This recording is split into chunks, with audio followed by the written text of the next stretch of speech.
I'll never forget the day it started. I was 18, entering the final months of my senior year. I had no idea that in just a small moment, my life would be changed forever. It was a sweltering afternoon. Gym class was the usual routine.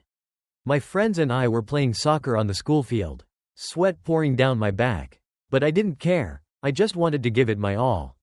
But then, something unexpected happened. During an aggressive play for the ball, I lost my balance. A sharp pain shot from my ankle all the way up to my knee as I fell. Before I could even figure out what was happening, a firm hand was on my shoulder. "You okay?" a deep, warm voice asked above me. I looked up and my heart stopped. It was Mr. Adrian, the new gym teacher. He had only been here for a few weeks, but I'd spent countless hours secretly watching him from afar. Tall, about 6'3", with a muscular build, broad shoulders, a tan, and deep blue eyes, Adrian looked like he'd walked straight out of a movie. I had been trying to ignore my strange thoughts, but at that moment, with him right in front of me, those eyes looking at me with concern, I felt like I had no control over my heartbeat. "Looks like you twisted your ankle. Let me take you to the nurse's office." And just like that, he put his arm around my waist and helped me to my feet. The warmth from his body radiated through my shirt, almost making me forget the pain. I couldn't believe it. Mr. Adrian was helping me walk, his strong body so close I could feel his breath. I didn't know what was about to happen, but I knew one thing for sure: I would never forget that moment. The pain still throbbed in my ankle, but my mind was completely consumed by something else. Mr. Adrian's warmth. I could feel the solidity of his arm around me, a sense of safety I had never experienced before. His breath tickled my ear whenever he asked if I was okay, making it impossible to focus on the pain. We entered the nurse's office, a small, quiet space, separated from the rest of the world. He helped me sit on the cot, then knelt in front of me, those blue eyes fixed on me as he began to examine my injury. "Just relax," he said, his voice so deep and warm I felt a heat spread through my entire body. I nodded, trying to keep myself from shaking, but every time his fingers touched my skin, gently, yet with such strength, I felt like electricity was running through me. He carefully took off my shoe, then started to wrap my ankle. I couldn't take my eyes off his focused face. Every sharp line, his attentive gaze, the long lashes fluttering as he blinked. "You're too kind to me," I blurted out without thinking. He looked up at me, a hint of surprise in his eyes, but then the corner of his mouth curved into a slight smile. "It's just part of the job," he replied softly, but his tone wasn't cold. My heart pounded, and before I could stop myself, I reached out and took his hand, which was resting on my knee. I didn't know why I did it. There was just some kind of pull between us, so strong I couldn't resist. And then the most unexpected thing happened. He didn't pull his hand away. The moment stretched out, so tense I could hear my own heartbeat. A second later, I couldn't control it anymore. I gently squeezed his hand, then slowly leaned forward. He did too. Our first kiss was slow, as if we were both testing our limits. But in just a few seconds, it turned into something deeper, stronger. His hands instinctively went into my hair, pulling me closer, and I completely lost control, only able to lose myself in his breath. I had never kissed anyone like that before, and I knew this wasn't just any kiss. But then, footsteps echoed outside the door, pulling us back to reality. He quickly pulled away, adjusted himself, and I sat still, my heart still racing. The door opened, and the nurse walked in, completely unaware of what had just happened between us. From that day on, I couldn't stop thinking about Mr. Adrian. Every time I passed him in the hallway, I could feel his eyes flick over me, quickly, discreetly, but full of meaning. But as soon as anyone else was around, he acted normally, as if nothing had ever happened between us. It was driving me crazy. I didn't know what to do. I wanted more. I wanted him to look at me longer. Wanted him to say something. Wanted him to confirm that the kiss wasn't just my imagination. But instead, we only had fleeting moments. Glances so quick I wondered if I was imagining everything. But then, on a Friday afternoon, after school, I received a text from an unknown number. "You're really driving me crazy today." I froze. I didn't need to guess who it was. My heart hammered as I looked at the address sent below. Somewhere on the edge of town. I didn't need to think about it. I made up an excuse to my friends. then hurried out of school and took a bus to the location in the text.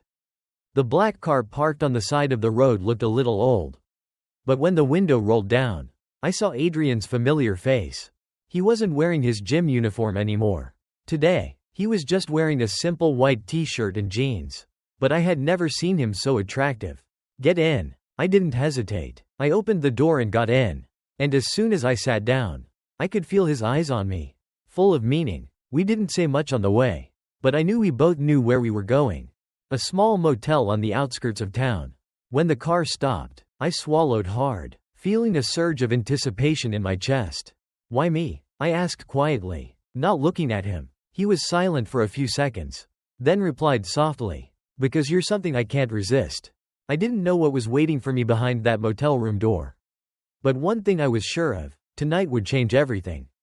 Outside, the sky had begun to turn a pale orange. Inside the car, the cramped space made me feel Mr. Adrian's presence even more strongly. Every breath he took, every glance he gave me, added to the tension between us. I said nothing as he turned off the engine, and I asked nothing as he opened his door and stepped out. I simply followed, my heart beating so strongly that I could hear it echoing in my head. The motel didn't look special. A small building with fading gray walls and a sign blinking feebly as if it were about to go out. But to me, the place was like a completely different world. A place where Mr. Adrian and I could be ourselves. Without the boundaries between teacher and student. Between what should and shouldn't be. Mr. Adrian put his hand on my back as we stepped inside. A light touch, but enough to make me tremble. He didn't hesitate as he walked to the front desk, booking a room under an alias. I stood right next to him, feeling the warmth from his body radiating toward me. No one at the motel seemed to care about us. They didn't know that this wasn't just a normal date. We headed to our room. He opened the door and stepped inside. I followed, the door closing behind me with a gentle click that made me feel as if I had stepped into a place with no return. The room wasn't anything special, a medium-sized bed, a small desk, and faded curtains, but I didn't care about any of that. I only cared about the man standing in front of me. In that moment, I saw him looking at me for a long time, his deep blue eyes as if trying to read my thoughts. I didn't know what I was expecting, confirmation, reassurance, or a question about whether I was certain about this. But he didn't say anything. He just stepped closer, very slowly, as if giving me a chance to back away. But I didn't back away. I couldn't, and when he lifted my chin, I knew that I had completely lost myself. The kiss was different from the previous time. No more hesitation, no more space between us. It was a kiss full of desire. Passionate yet gentle in a way that made me melt. I felt his warmth, the strength in his hands that were pulling me closer. I wrapped my arms around his neck, letting myself sink into this moment without any hesitation. We retreated toward the bed, neither of us saying a word.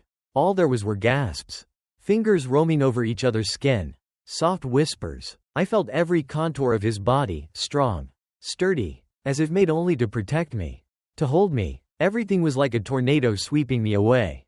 I didn't know how much time had passed. I just knew that every moment was filled with a passion that I had never experienced before.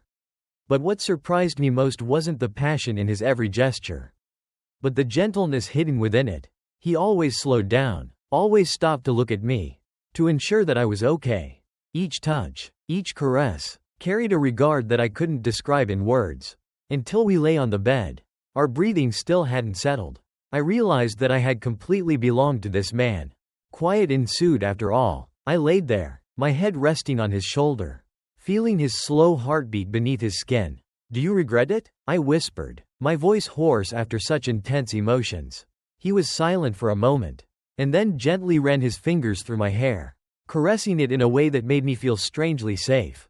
"No," he replied, "but you have to understand that this can't last forever." I knew it. I knew it since I stepped into this room. Knew it since our lips first met. But knowing was one thing, and accepting was another. I turned my face away, not wanting him to see the hurt in my eyes. He softly sighed, pulling me closer to him. "We can't change reality," he said, "but we can enjoy what we have now." I closed my eyes, letting myself sink into that familiar warmth. But deep down, I knew that sooner or later, I would have to face the truth. The truth that we were just two lines intersecting for a brief moment, only to separate again in different directions. But at this moment, just for this moment, I didn't want to think about that. I just wanted to be here. In his arms. A little bit longer. Just a little bit longer. The weeks that followed passed like a dream I didn't want to wake up from. Mr. Adrian and I continued to meet in stolen moments, a quick kiss after school. A secret text message late at night. A hand brushing against each other in the school hallway. Everything between us was a secret. But I didn't care. I had never felt so alive. Never desired someone so much. But then, reality struck. One day, I received an email informing me that I had been accepted into a prestigious university in a city more than 1.200 miles away. It was something I had always dreamed of, an opportunity to escape the narrow life of this town. To start a new chapter. But as I read the words on the screen over and over, a suffocating feeling gripped me. This meant I would have to leave him. I had known from the beginning that we couldn't have a happy ending. But I didn't think it would come so quickly. I had planned to tell him that day. But when I saw him standing on the practice field, the sunlight shining on his tanned skin, I couldn't say a word. I was afraid that if I said it out loud, it would become real. And I wasn't ready for that. That evening, I received a text message from him. Tonight, same place. Without asking, I knew where he was talking about. When I walked into the familiar motel room, I saw that he was already there, sitting on the edge of the bed, his eyes more thoughtful than usual. I stood in front of him, not knowing where to start.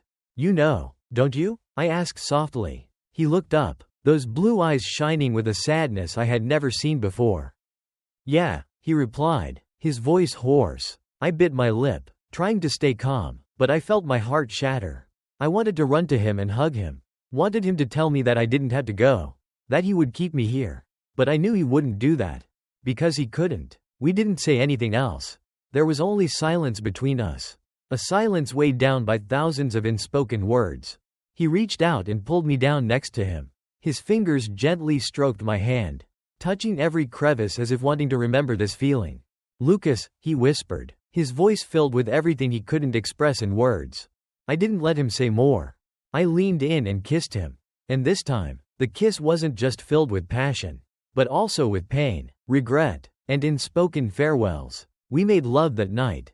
But it wasn't like the other times. No longer was it a rush. No longer was it a burning caused by suppressed desire. Everything was slower, deeper, as if we were both trying to etch every moment. Every touch, every breath into our minds. It was the last time. We lay together in silence. He pulled me close, his arms wrapped tightly around me as if wanting to hold me back. But we both knew that it was impossible.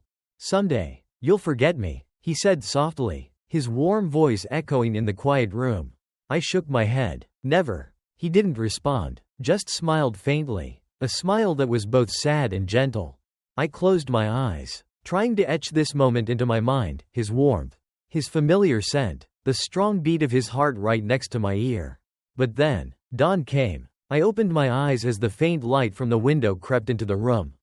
I didn't want to leave, but I knew I had to. He knew that too. Without a word, I sat up, got dressed, and stood in front of the door. When I turned back, I saw that he was still lying there, looking at me with a gentle but heavy gaze. I couldn't bear it anymore. I stepped quickly outside, closing the door behind me. I didn't look back, because I knew, if I did, I wouldn't be able to leave. In the days that followed, I felt empty. I tried to keep busy preparing for my trip, but nothing could fill the void in my heart.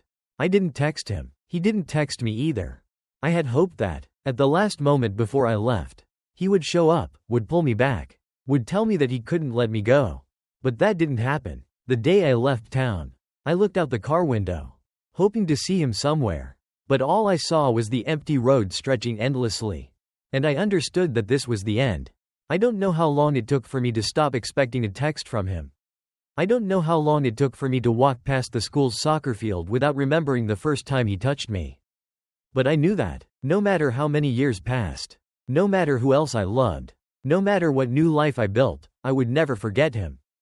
Because there are some loves, even if they last only for a moment, leave an indelible mark on our hearts. And Adrian was that mark in my life. Many years have passed since the last night Mr. Adrian and I were together. I now have a new life. A stable job, a partner who is better suited for me, someone I love in a gentler way. Less intense but more lasting. But there are nights when I'm lying alone in bed, in the dark silence of my small apartment. I still remember him. Not in a way that I want to go back. Not because I regret or desire anything. It's just that those memories have never left me. I remember the way he looked at me. Those mysterious blue eyes that I could never read completely. I remember that warm voice. Every time he called my name. Every time he whispered words that were only for us. I remember his touch. The gentleness hidden in his seemingly strong actions. I used to think that time would erase everything. But no, it only makes the memories clearer. Purer. Like a slow-motion film that I can replay every detail of. Sometimes, I wonder, does he remember me? Ever? When standing on the school's soccer field, does he inadvertently turn around, hoping to see a familiar face in the crowd of students? Ever? When passing by that small motel on the outskirts of town, does he look at the window of the old room and remember the times we sought each other out? Or to him, am I just a fleeting memory? Someone that time will sweep away like dust? I used to think that I would never see him again. But fate always has a way of testing people. One day, on a business trip, I returned to my old town. I had no intention of looking for him. But as a tease from fate, I saw him, standing on the other side of the road. Still that build, still that face, only he looked more grown up. A little more tired. My heart stopped. I stood there, watching him from afar, wondering if I should approach him, if I should say something. But before I could make a decision, he turned around and walked away. Maybe he didn't see me. Or maybe, he saw me but chose to keep going. And I understood. We once belonged to each other. But only in a moment of life. And that moment, no matter how beautiful, had passed. I don't regret anything that happened between us. If I could go back, I would still love him. Still throw myself into that relationship like a moth to a flame. Because first love is like that, intense, crazy, burning, but also fragile like a flame in the wind. It's not something that can last forever. But it's something that changes a person. Thanks to him, I understood what desire is. What it's like to love without reason. What it's like to feel completely caught up in someone else without being able to control it. Thanks to him, I learned that not every love needs a happy ending to be meaningful. There are some loves, even if they end quietly, will always be a part of us. And I know, no matter how much time passes, no matter how far I go, a part of me will always remember him. Not with sadness, but with appreciation, with a slight smile on my face. When I recall those days, a time of youth, a forbidden love, a relationship that could never be public, but also one of the most beautiful things I ever had. And so, I continue to move forward. But in my heart, there's always a small corner reserved for Mr. Adrian. A small corner that no one can touch.